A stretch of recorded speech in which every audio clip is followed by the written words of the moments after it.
Hey everyone, welcome back to the channel. Today, I'm going to be walking you through the process of writing a CELPIP email task response. Now, the way I'll be doing this is that I will go over a sample topic with you and I'll write a sample where I explain what I'm doing every step of the way. Now, you can pause the video right now and go and write a sample for yourself and then come back and compare what you've written with my example. Or you could just sit back and watch as I explain the whole process step by step. By the end of this process, you're going to have a great idea of what is expected of you, and hopefully you can reproduce a similar response on your own. Ready? Let's go.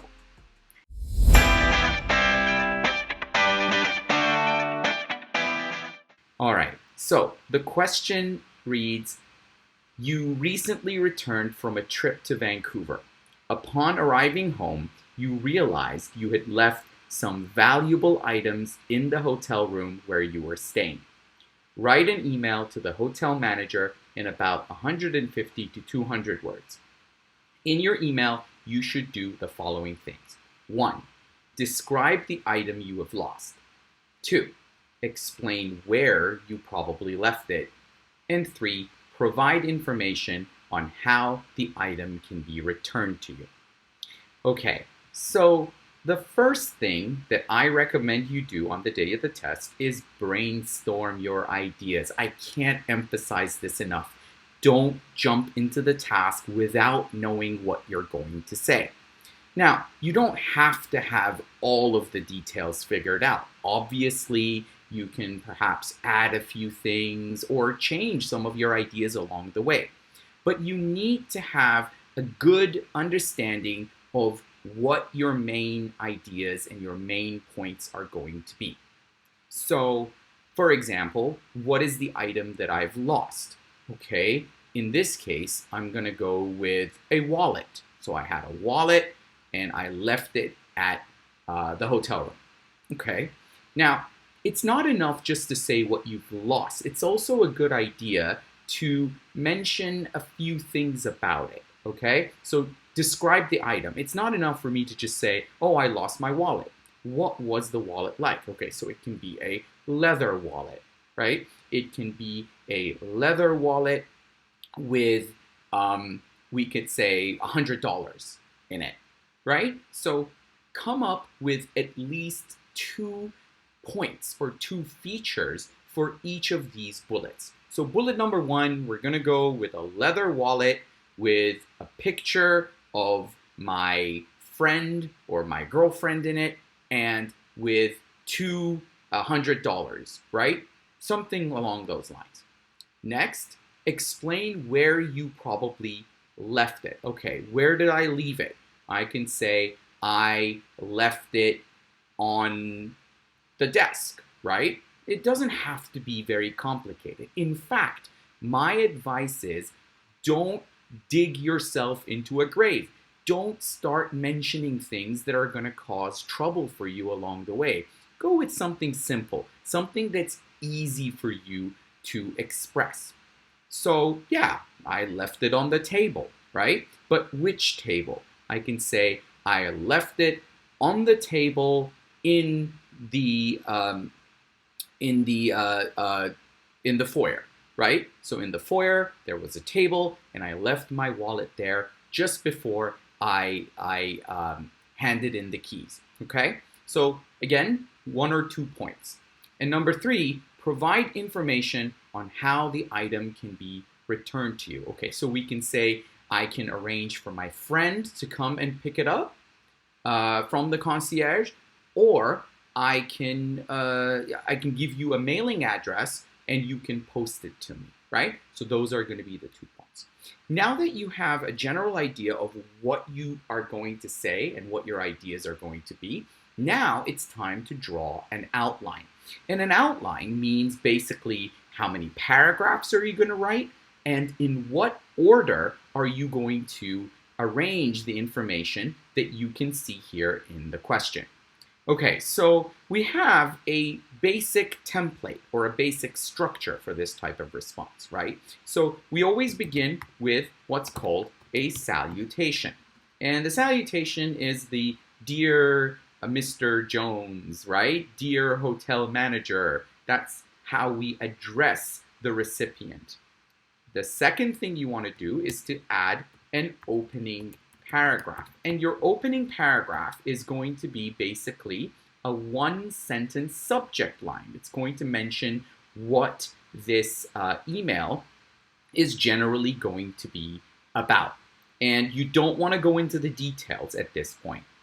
Next, you're going to have what's called a background paragraph. And in the background paragraph, you're going to do a number of things. Number one, you're going to introduce yourself if necessary. Now, you don't always have to introduce yourself. Some topics, you don't need to do that. But in other topics, it's a good idea to start off by saying, hi, my name is, right? So, and I am a customer of yours, or how you are related to the recipient. You want to mention that very clearly in the background.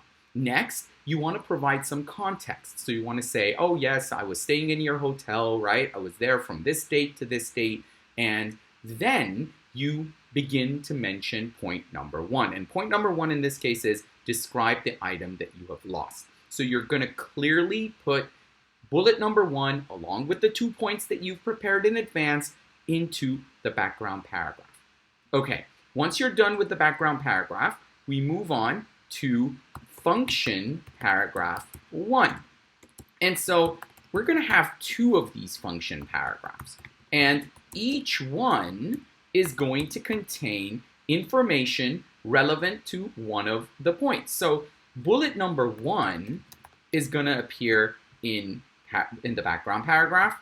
Bullet number 2 is going to appear in the first function paragraph, and bullet number 3 is going to be put in the next function paragraph. Now, notice that I'm separating these bullets because I want the examiner to clearly see that I've addressed each of these bullets. Sometimes what students do is that they merge them together into one paragraph.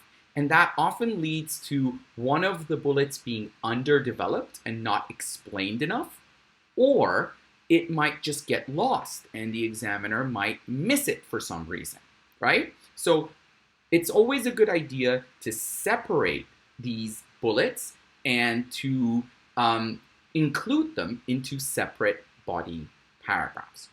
After that, we are going to have what's called a closing paragraph, a leave taking, which is basically, an expression that you use to sign off. And finally, you have your signature at the end. So this is the outline for the email that I'm going to write.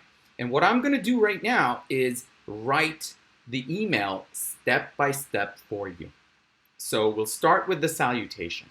Who am I writing? Well, I'm writing the hotel manager, right? So I think it would be a good idea for me to say, Dear hotel manager. Now, notice that I'm using a capital H and a capital M. Now, why am I going with a capital H and capital M? Because this is the person's title. It's their job title. And so whenever you have a title, it's a good idea to start with capital letters to show that this is their title. Okay, next I have the opening paragraph. And remember, the opening paragraph should not go into details. So oftentimes it's a good idea to begin with, I am writing, right? And then you could go with a verb. I'm writing to ask for, I'm writing to complain about, I'm writing to draw your attention to. So you need to have a number of useful verbs that you could use depending on the situation and the topic that you are given. Now, sometimes you could just say something like, I'm writing in connection with. So I'm writing in connection with an item which I misplaced in one of the rooms at your hotel. Now, notice I have not delved into any details here. So I'm just saying it's an item. I didn't mention what the item is. I didn't say which room I left it in or where I left it because I'm going to mention these details later. If I mention them here in the opening, then it's going to be redundant because I'm going to be repeating myself in the other paragraphs. So avoid mentioning the details at this point. Treat the opening paragraph as a subject line. Okay, moving on to the background paragraph. The first question I got to ask myself when writing the background paragraph is, does this person know who I am? So if the person doesn't know who I am, I'm going to go ahead and mention my name and how I'm related to them at the very beginning of this paragraph. So I'm going to go with, my name is John Doe, and I recently stayed in room 3804 at your hotel located in downtown Vancouver. Okay, so that's just a personal introduction, who I am, and how I'm related to the person. I also gave a little bit of detail about, where I was staying, the room, the kind of information that they would need to help me out with my request. So now I have to kind of repeat what the situation is, like what happened, right? So perhaps I can even mention the duration of my stay. So I can say, and I recently stayed, need a comma here, and I recently stayed in room 3804 at your hotel located in downtown Vancouver from, okay, and then I can say January 1st to January 5th, 2022, okay? Now, then I can say, after returning to Toronto, now look, the question says, you realized you had left some valuable items in the hotel. You want to paraphrase this, right? So you want to say, I noticed I had left. Now, you can either say a valuable item, or you could go ahead and say what you left there. So I'm going to go ahead and say I left my wallet in my room. Okay, so I noticed I had left my wallet in the room, right? In the room, meaning the room that I just mentioned, room 3804. Okay, so the first thing you do is describe the item, right? So I would like to describe this item to help you locate it for me. Now, notice that I could have just started describing the item, but instead I went with a topic sentence. A topic sentence that corresponds to the first bullet, and it clearly shows that I'm going to be answering bullet number 1, describe the item. Okay, so this is a way for me to signal and trigger bullet number 1 in my response. And this adds to the clarity. It makes it easier for the examiner to see what I'm doing exactly in this paragraph and in the following sentences. It's a good way to, kind of highlight the fact that I am fulfilling the requirements of bullet number 1. All right, so I can say it's, or it is, depending on the tone. So I can say it is a leather, or I can even mention the color. I can say it's a brown leather wallet with a picture of my girlfriend inside and I can say $200 bill, right? And a $200 bill. So with a picture of my girlfriend and a $200 bill inside. So I can do something like that. There. So that's pretty much all I need to do. I've mentioned 2 points, and it's very clear that I've fulfilled bullet number 1. So that's describe the item you've lost.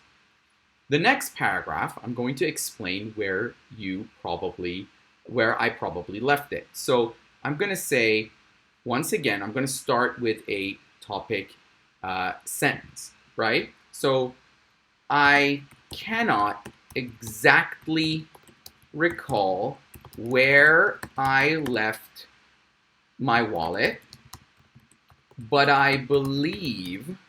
Now, so you want to say you're not 100% sure, right? And at this point, I cannot exactly recall where I left my wallet. The examiner can see that I'm probably going to talk about the location because I said where I left my wallet.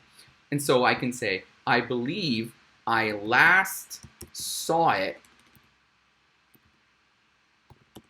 on the table in the foyer right next to the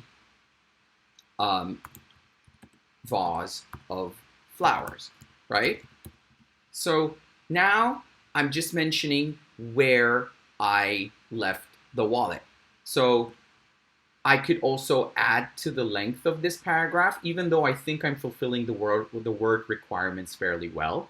So if it cannot be found there, it must be somewhere next to the telephone, right? So we're saying, you know, it's either there or it's somewhere next to the telephone. So the reason I added this sentence is because I want to maintain a balance between my paragraphs. I don't want one of my paragraphs to be too long and another one to be too short and to give the impression that it's underdeveloped.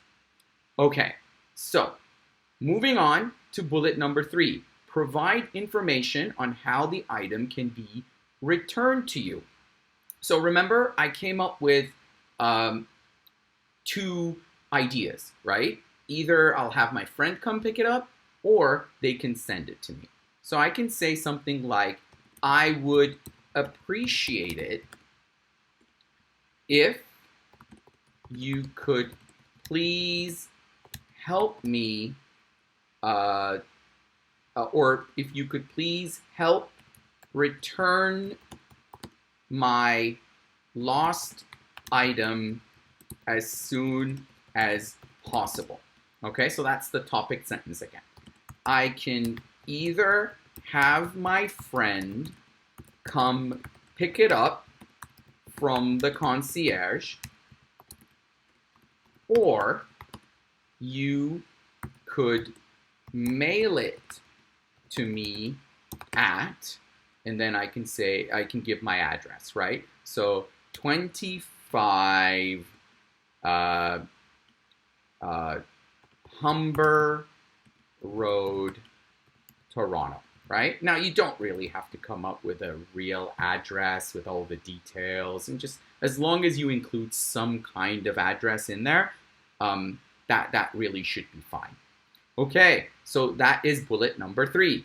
Then I have to add a closing paragraph. Now, my closing paragraph is going to be a statement. It's going to be a sentence that just very briefly says, signals the end of the email. So it shows that, okay, the email's done now. I don't have anything more to say, right? So in this case, they're doing me a favor, right? So I don't want to go with something like, I look forward to hearing back from you as soon as possible, right?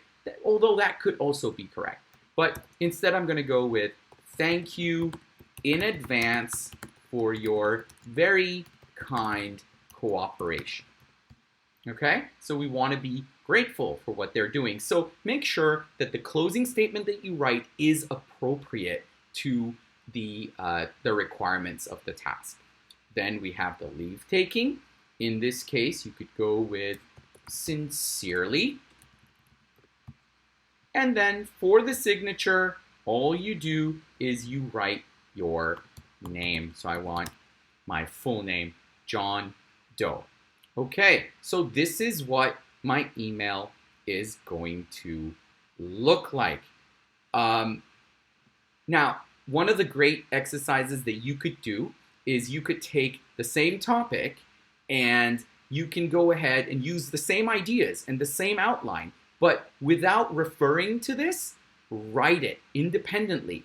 Use the same paragraph structure, use the same outline, try to include a topic sentence, and then when you're done, come and compare what you've written with what you can see here. This is a wonderful exercise to help really familiarize you with the format that you should be using on the day of the test.